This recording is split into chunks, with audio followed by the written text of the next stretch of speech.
Nos encontramos aqui mais uma vez no Bom da Notícia. Hoje a nossa conversa, sequenciando essa rodada de candidatos ao Senado, é com a juíza aposentada Selma Arruda. A doutora Selma Arruda se notabilizou quando juíza em exercício na prisão de vários bandidos do colarinho branco aqui na capital e no estado, de uma maneira geral. Se candidatou e tem uma candidatura, tem uma peregrinação meio conturbada. É sobre este momento conturbado e essa decisão individual da juíza Selma Arruda que nós vamos conversar ao longo do nosso bate-papo aqui no Bom da Notícia de hoje. Ao meu lado, a jornalista, economista Denise Niederauer, que nos dá a honra da presença. Muito obrigado, minha amiga Denise. Doutora Selma, senadora Selma, muito obrigado por estar aqui, é uma honra recebê-la. A honra é toda minha sempre vir aqui conversar com você, trocar, fazer esse bate-papo. Muito bom. Eu gostaria de saber, essa atribulação, né? A senhora tem perdido mais tempo com discussões com os próprios aliados do que na busca de voto lá fora. O que na realidade está acontecendo com a sua candidatura? Olha, graças a Deus a minha candidatura está muito bem, obrigada, né? Esses impasses não foram causados por nós, né? Na verdade, foi uma falta de cumprimento daquilo que havia sido acordado quando a gente aceitou entrar para a coligação. Nós fomos insistentemente convidados para ir à coligação, o PSL, o partido, né? E o que nós pedimos em troca para a coligação era tempo de TV e o palanque para Bolsonaro quando ele viesse aqui a Mato Grosso. Né? Foram exigências simples. E começou que nem a primeira exigência não foi cumprida, né? Quer dizer, agora eu tô com uma demanda judicial para garantir 30% do tempo, que é uma cota que a lei determina que seja dada às mulheres. Então, nem o respeito pela minha condição de mulher não encontrei lá na coligação. Por isso eu resolvi sair e fazer minha campanha de forma independente, né? Além do que houve aquelas delações que acabaram me fazendo me sentir muito mais desconfortável do que eu já estava. Mas a senhora já não tinha convivido com essas delações no exercício? Não, olha só. A delação, enquanto chegou para mim, ela chegou, a do Alan Maluf citava o governador Pedro Táxi, mas não dizia que tinha documentos, como me parece que até hoje não tem, né? Essa aí até que não foi tanto. Agora, a delação do Permínio, ela só veio para mim até o Alan Maluf, até Guilherme Maluf e até Nilson Leitão. Até o Nilson Leitão eu já não tinha competência de ir. Nem Guilherme Maluf eu tinha competência. Eles tinham foro privilegiado. Exatamente. Então, o que aconteceu? Eu afastei aquelas delações, não tinha competência para mexer com elas e, obviamente, eu não tive conhecimento se aquilo ali era fofoca de bandido ou se era uma delação séria. Depois, lá, quando eles foram ao STF, eles, então, provavelmente, né, o Permínio, a Folha noticiou que tinha até print de conversas com o governador. Mas o Alan Maluf se refere também a Nilson Leitão, ao governador, enfim, de forma contundente. A gente sabe que o Ministério Público, o Tribunal de Justiça, os tribunais, não aceitam delação só com conversa. Então, na medida em que veio a notícia de que a delação tinha sido homologada lá em relação a eles, para mim foi uma coisa que tornou insustentável a minha permanência lá. Né? Até então, eu sabia desses mesmos fatos, mas sabia só da conversa, só de conversa. Não tinha provas que robustecessem essas conversas. E eu fui juíza criminal há 22 anos, acostumada a ouvir mentira de bandido, de criminoso, né? Verdade. Então não dá para dar crédito. Mentiras de verdade, às vezes, também. Algumas né? verdades, claro, mas mentiras bastante também. Exato. Então, essa chegada, ou a descida, ou a divulgação, a liberação pelo STF é que ocasionou essa sua decisão individual de abandonar a coligação. Aí eu não tinha mais como me sentir confortável. Isso também se alia ou pode ser uma soma nessa rusga com o Nilson Leitão? Foi, digamos, a gota d'água, né? Eu já não estava... tudo que foi combinado não foi cumprido. Então, não tinha como. Denise. Prazer revê-la, doutora Selma. Prazer todo Obrigada meu. pelo convite, Edivaldo. A senhora se colocou e é conhecida como protagonista de prisões e que a gente não conseguia e nunca tinha visto em Mato Grosso de uma forma tão robusta, né, com provas e tudo, e muita gente presa de vários governos, inclusive desse governo. Como a senhora se viu daí para ser candidata e agora sendo uma candidata à busca de votos para ser eleita senadora de Mato Grosso, e o que a senhora pretende fazer sendo eleita senadora? Olha só, é exatamente por essa minha trajetória no judiciário que eu resolvi me candidatar, né? Às vezes as pessoas acham que a justiça no Brasil não funciona. Não é a justiça que não funciona, é a lei que é feita para a justiça não funcionar. E quem faz a lei? Exatamente os congressistas, os deputados federais, os senadores, né? Então, por mais que você se esforce, por mais que você tenha equipamento, pessoal, tudo o que é necessário para se punir um corrupto, você ao final chega à conclusão que nada daquilo vai adiantar, porque a própria lei acaba os protegendo. Então, no final, Denise, da minha carreira, eu já tinha tempo para me aposentar, já estava há 2 anos, né, com tempo de aposentadoria. Eu pensei, eu tenho 2 opções. Ou eu vou para casa descansar, passear com meu esposo, né? Ou então eu vou tentar mudar alguma coisa, porque a gente tem filhos, a gente tem netos, eu tenho uma neta.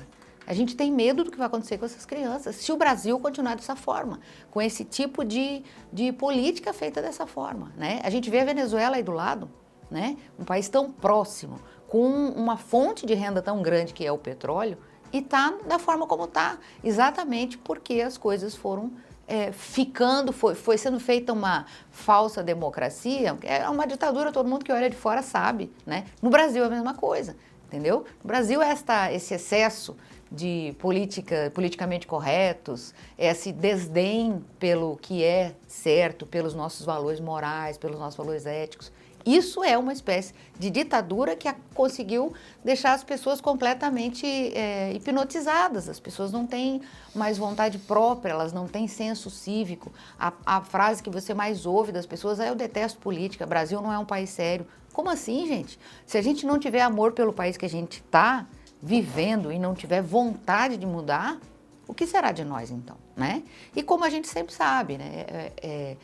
Os políticos acabam sendo sempre os mesmos. Sempre os mesmos, né? Se a gente ficar sentado criticando e não se levantar para tentar mudar, quem que vai mudar?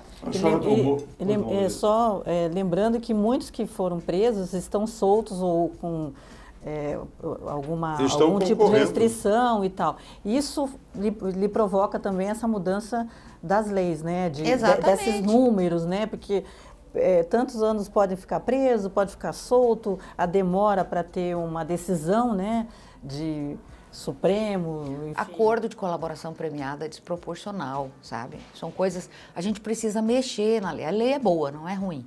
Mas ela deixou um vácuo ali que permite que certos absurdos sejam homologados. E o juiz, nesse ponto, tanto o juiz, tribunal, o judiciário, não tem como se imiscuir nesse acordo. O acordo foi feito e pronto, você só vê se não tem muitas irregularidades. Mas a proporção entre aquilo que o cara desviou e aquilo que é feito no acordo, aquilo ali a gente não pode mexer. Isso é um abuso, isso é um absurdo, né? No caso, por exemplo, do Silval Barbosa, estima-se que ele tenha desviado quase R$1 bilhão, ou em torno de R$1 bilhão.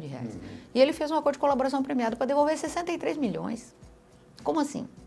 Né? E ainda por cima, 40 milhões em avião velho, fazenda invadida, né? Essas coisas. E o resto com 5 anos de prazo. E vive num apartamento de cobertura com toda a pompa de ex-governador. Até para os seus adversários ou inimigos, entre aspas, né? Essa sua decisão de tocar a vida política de forma individual foi uma decisão corajosa. Agora a senhora cita aí que tudo é feito em função das leis. E quem faz as leis são os congressistas. A senhora vai ser uma congressista. Como é que a senhora vai conviver com esse pessoal que está lá? Porque a maioria vai voltar. E vai votar pelo voto popular. A maioria vai votar pelo voto popular. Não sejamos tão Não é? pessimistas. Vamos rezar, Não, gente. mas é- Não é possível que o povo brasileiro não Mas acorde, é uma né? realidade. A gente sabe no final, inclusive, que esta reforma política aí, né, essa forma de repartir fundo partidário, a história do fundo partidário maior para partido maior, né, isso é tudo feito Para quem é pra candidato à reeleição, Isso. o fundo é maior. Exatamente. Nós temos uma divisão aqui de um partido grande para 2 candidatos a deputados que já são deputados. Exatamente. Praticamente o fundo todinho para Bezerra e para Valtenir. Para o outro menino que está aí, que circula o vídeo dele, o deputado federal do PP, o 1111, o Ezequiel Fonseca, né? Todo o fundo partidário para eles. Então eles vão ter, evidentemente, maior facilidade de mobilidade, né? de trânsito. Exatamente. Consequentemente, De reeleição. vai ser mais fácil. De reeleição. E essa sua forma individualizada, corajosa, diga-se de passagem, de encarar. Como é que a senhora vai fazer no meio desse ninho de cobra? E é só cobra com veneno. Por isso que eu escolhi o Senado, sabe, Edivaldo? Porque no Senado são 3 senadores para cada estado. Então ali tu bate de testa de igual para igual.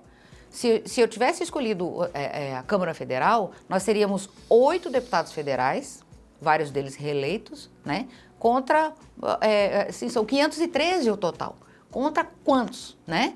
Então, você muito pouco ia conseguir fazer, por mais que você bolasse projetos de lei bons. Agora, lá no Senado, não.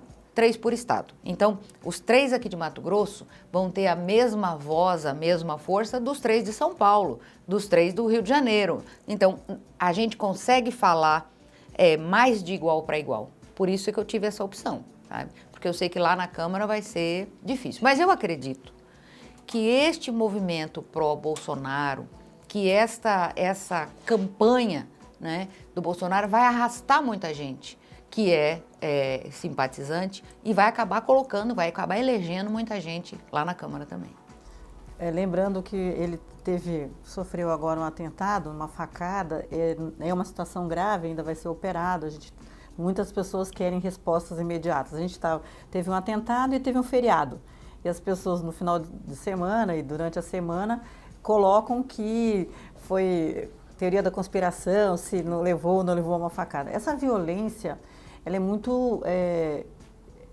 mudou muito agora o aspecto da eleição, né? Como a senhora se protege durante a sua campanha e como a senhora avalia esse evento, na verdade, esse atentado contra o candidato do seu partido, Jair Bolsonaro?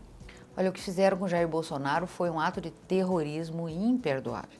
Assim como eu lamento o tiro que deram lá no ônibus do Lula, tá? Eu lamento o que fizeram com ele. Porque uma coisa é você ter divergência de opinião, outra coisa é você partir para a violência. Isso é injustificável. Nós estamos num país de democracia ou nós estamos... Aonde, gente? Aonde? Né? Vamos para a guerra? Não é assim que funciona. Então, eu acho que essa pessoa tem que ser exemplarmente punida, não pelo que ele fez contra Bolsonaro, mas pelo que ele fez contra a democracia, contra o povo brasileiro, que foi a verdadeira vítima, né? Eu tenho recebido alguns avisos de pessoas que se preocupam, falam, não, olha, começou essa onda de violência aí contra os candidatos Jair Bolsonaro, pode ser que você seja próximo e tal. Mas eu acredito que não, porque, na verdade, a exposição dele era muito maior, era um homem carregado pelo povo, era um homem, né, que ficava ali muito próximo e acabou, de certa forma, facilitando até que aquilo acontecesse, né? A gente aqui no Mato Grosso não se tem multidão, né? Eu acho que só se ele viesse para cá para a gente conseguir reunir uma multidão. Mas a política mesmo, de forma geral, hoje ela é feita em pequenas reuniões, né? Muito mais pequenas reuniões do que comício. Nós não temos nem o hábito aqui disso e nem o eleitor ter paciência para ir a comício. Mas a senhora tem suas precauções, né? Tenho. A senhora, quando deixou a magistratura, tinha uma equipe da sua confiança que lhe prestava segurança. Foi questionada uma série de coisas, o governador lhe deu, por conta própria, por decreto dele, uma outra equipe, que foi também muito discutida, eu não sei como é que está. Como é que está a sua segurança hoje, sua segurança pessoal. Que, querendo ou não, a senhora é uma pessoa avisada, em função de tudo que dissemos aqui. E há um ditado que diz o seguinte, que a vingança não é feita no dia seguinte. Né? Tem gente que espera muito tempo atrás do toco por uma vingança. Qual é a sua precaução hoje, né, com a sua vida pessoal? E dos seus, né? Sim. A gente acaba, na verdade, Edivaldo, dando mais a Deus essa proteção do que qualquer outra coisa. Veja que Jair Bolsonaro, quando sofreu o atentado, ele estava cercado por vários policiais federais e ainda assim sofreu o atentado, né? Então, nessas horas, tem colete de prova de bala no carro, a gente tem, né, algumas outras precauções, mas eu acho que essas horas é Deus mesmo. E a lei do desarmamento? A senhora é a favor ou é contra? Eu sou a favor de que o cidadão de bem, a pessoa que é ficha limpa, que não tem antecedente criminal, possa sim adquirir uma arma para proteger seu patrimônio, para proteger a sua família. Veja só, se você tiver parado no sinaleiro, o bandido, você está com o teu vidro levantado, o bandido vai bater ali e vai botar uma arma na sua cara. Se ele imaginar que você pode ter uma outra para dar de volta um tiro nele, ele vai te abordar fácil? Ele vai entrar para dentro da sua casa sabendo que você pode ter uma arma lá para revidar? É a mesma coisa que você ter uma casa... Entrar pode, mas que dificulta. Mas né? com certeza, é a mesma coisa. O ladrão vai escolher qual das casas para assaltar. Aquela que tem o murinho baixo ou a que tem o muro alto e cerca elétrica, né? É a mesma coisa. Sabendo que você pode ter um meio de se proteger, vai ficar muito mais difícil para eles agirem. E eu não acredito que isso aumente a violência. Aliás, é bom a gente lembrar que em 2005 nós fizemos um plebiscito aqui no Brasil e votamos a favor do uso de arma. A maioria votou a favor do uso de arma. E os congressistas, exatamente nessa tentativa de enfraquecimento do nosso povo, contrariaram o resultado deste plebiscito e aquela lei de desarmamento foi editada, né? Até porque os bandidos estão bem armados, né? E exatamente. Aí, nós não. Só quem segue lei é gente de bem. Só quem segue lei é gente de bem. Você acha que o bandido está se lascando se vai ter lei de desarmamento ou não? Não dá, não é? Então, quem precisa da lei somos nós. O bandido não precisa, ele vai continuar adquirindo a arma dele. Agora, você não consegue adquirir uma porque é barrado. A senhora vai encontrar temas polêmicos no Senado. Antes de mãe, né, a senhora é mulher. O aborto, por exemplo, como é que é discutido, qual é a ótica da senadora Selma para o aborto? Olha, eu penso que a mulher, ela tem direito ao próprio corpo, óbvio, né? Mas a todo direito corresponde um dever. Então, ela também tem o dever de responsabilidade com uma gravidez, né? Então, eu sou contra o aborto, acho que da forma como está na lei, já é suficiente, a lei já protege a mulher quando é caso de estupro, né? A jurisprudência já protege quando existe caso de impossibilidade do feto vingar, não é isso? Então, dessas formas aí, eu não me oponho, claro, mas o aborto simplesmente porque não quero, aí é criminoso, né? Não dá. A infraestrutura no Estado, a senhora tem viajado bastante o Estado, como está sendo essa sua olhada, né? Porque a senhora está olhando diferente agora, a senhora está podendo olhar as estradas, as escolas, e como que a candidata Selma está vendo tudo isso, assim, porque a cobrança é muito grande. A senhora vai lá e tal, porque tem lugar que fala, eu quero escola, tem lugar que eu quero a estrada. Como que está sendo essa conversa da senhora com os eleitores, Giza?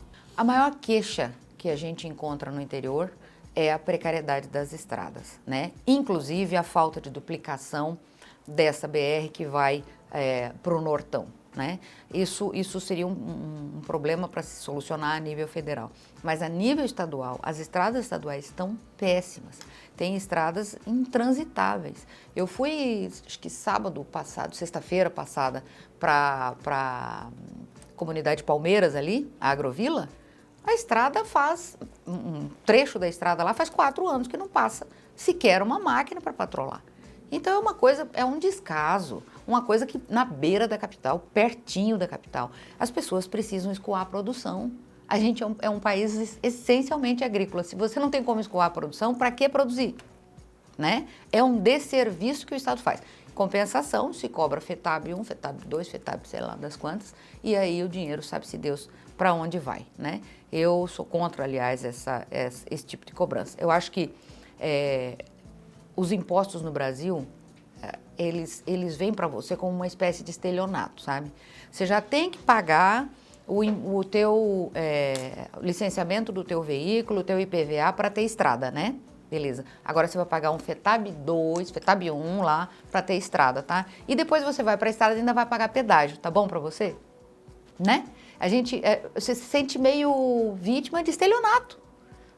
O Estado pratica estelionato contra o cidadão. É a cobrança indevida de 2, 3 vezes, né? Exatamente, de 2, 3 para você E chegar paga no final, antecipado, né? né? Então, E a gente paga antecipado, com a promessa de ter o serviço, né? E falando nisso, como que, assim, no Senado tem muitas mulheres, né?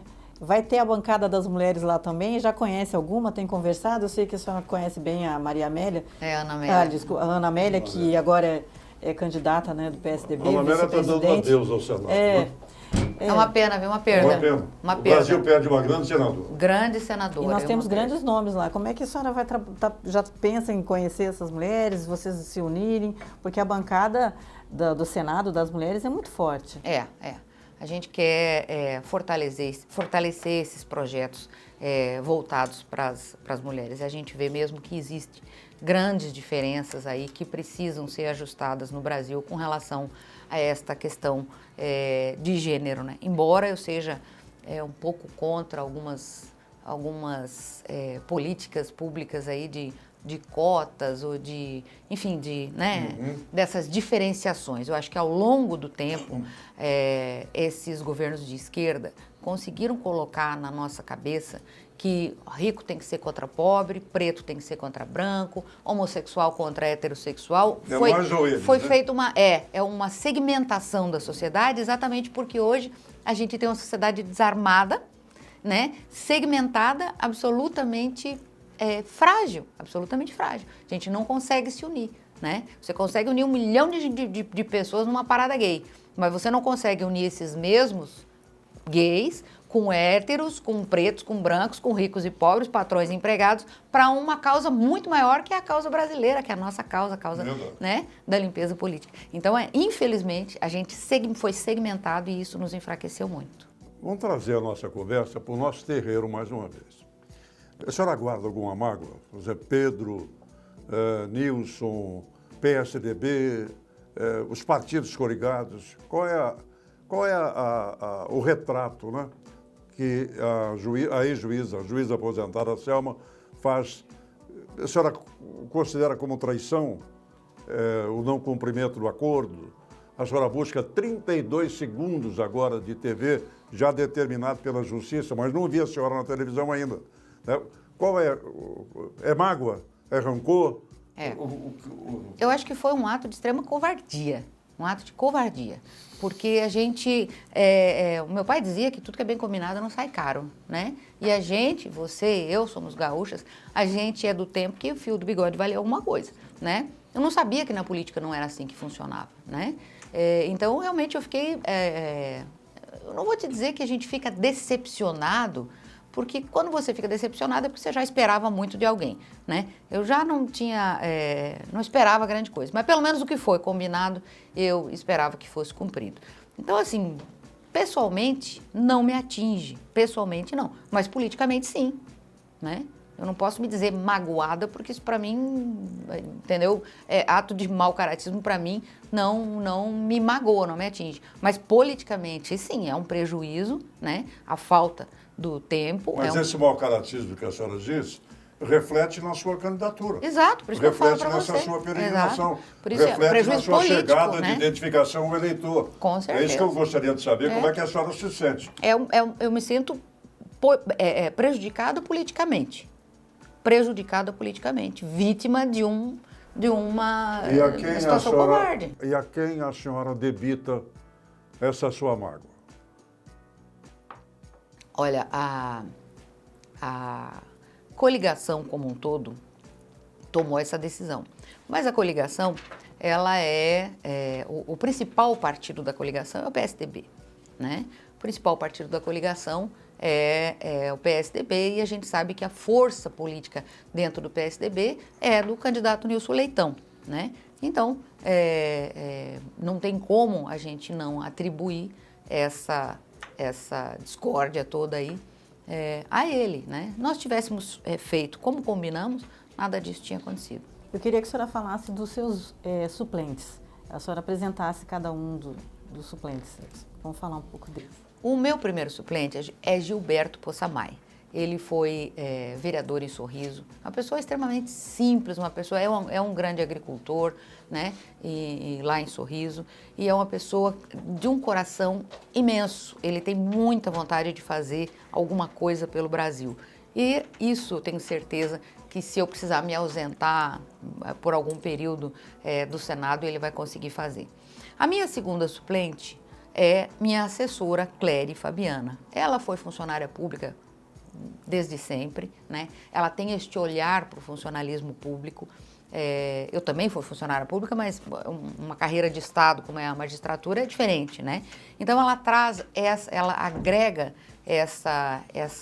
esse olhar para o funcionalismo público. Hoje nós temos um problema muito sério. Nós temos um Estado muito inchado, né? Quer dizer, muito servidor público, poucos servidores efetivos, poucos servidores contratados e muitos encargos de comissão.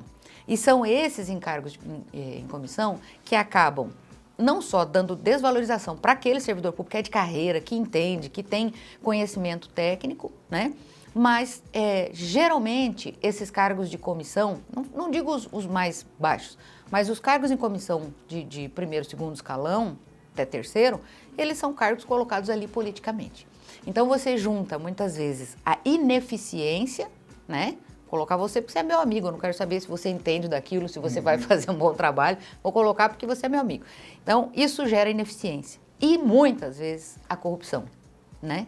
Você vai ali, não é porque você é meu amigo, é porque você vai me ajudar a cooptar dinheiro para pagar minhas dívidas de campanha. Ou cooptar pessoas também, né? Cooptar pessoas, né? E dinheiro. Então, assim, veja que o Estado hoje ele é corrupto, ineficiente, gordo, e eu vejo como uma das grandes causas disso essa falta de critério, sabe? Eu não acho que não deva haver cargos de comissão, cargos de confiança, é óbvio que tem que ter. Qualquer gestor, ele precisa ter a sua estratégia, né, de administração e ele precisa ter, mas não tantos. Não tantos para você ficar fazendo favores e mais favores por aí. Nós está muito em voga a impugnação. A senhora falou da sua chapa, mas houve uma solicitação de impugnação. Não sei se era onde a Denise queria chegar também, na questão da impugnação da chapa. Então, foi feito um pedido de impugnação, acho que até hoje o julgamento do DRAP da majoritária vai ser colocado às 17 horas em julgamento lá no plenário. Mas o pedido de impugnação foi porque a coligação perdeu o prazo para colocar o nome da segunda suplente. Então, quando nós fizemos a convenção no dia 4 de agosto, não é isso? Nós fizemos a convenção no dia 4, deixamos o cargo de segundo suplente aberto para indicação pela coligação. Para a segunda suplência. Nós deixamos aquela segunda suplência para a indicação da coligação. A coligação não indicou, né? E deixou passar 24 horas. E aquele prazo era de 24 horas. Aí, nós, no dia seguinte, corremos lá e indicamos a Cléry por conta da omissão da coligação. Então, na verdade, uma questão de perda de prazo. Não tem nenhuma fraude, não tem nada grave que possa causar essa impugnação. Foi feito o pedido, mas nós já juntamos jurisprudência e todo o entendimento dos tribunais no sentido de que se não houve, né, manipulação, é perfeitamente aceitável esse prazinho aí de 24 horas. Com quem fala fácil como a senhora, 30, 35 minutos correm. Eu gostaria que a senhora se dirigisse ao internauta para pedir voto. Não é porque agora nós podemos pedir voto. Agora a gente pode, né? Cara internauta, eu quero dizer a vocês que eu sou candidata ao Senado Federal pelo partido de Jair Bolsonaro, PSL.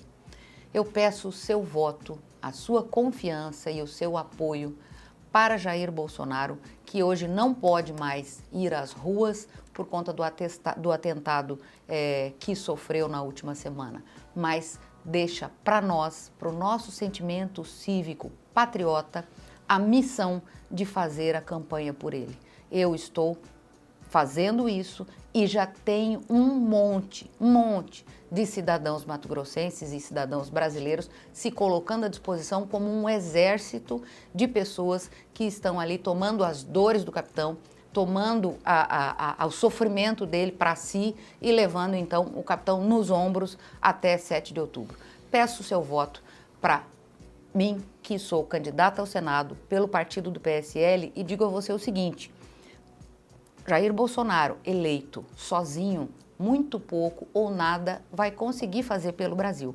Ele precisa de apoio, ele precisa de governabilidade. E isso só se consegue elegendo candidatos do PSL para a Câmara Federal e para o Senado Federal. É por isso que eu preciso do seu voto, do seu apoio. O meu número é 170. E os deputados, Os deputados, 17. Exatamente. Se mandar 17, eu apoio especialmente. Eu tenho um amigo muito querido que chama-se Nelson Barbudo. O número dele é 1700. Mas nós temos também outras duas opções aqui no estado para deputados federais. É o deputado federal Vitório Gale e a candidata Gina Defante, né? São as três opções que o PSL oferece aqui. Juíza e futura senadora Cel, muito obrigado pela vinda aqui. Foi uma Muito honra obrigada. mais uma vez A honra foi recebê-la toda aqui na casa. Muito obrigada. Muito querido. obrigado. Obrigada, Denise. Obrigada. Denise, prazerzão Prazerzão, vamos ter lá. você comigo aqui mais uma vez aqui no Bom da Notícia. Até o nosso próximo encontro.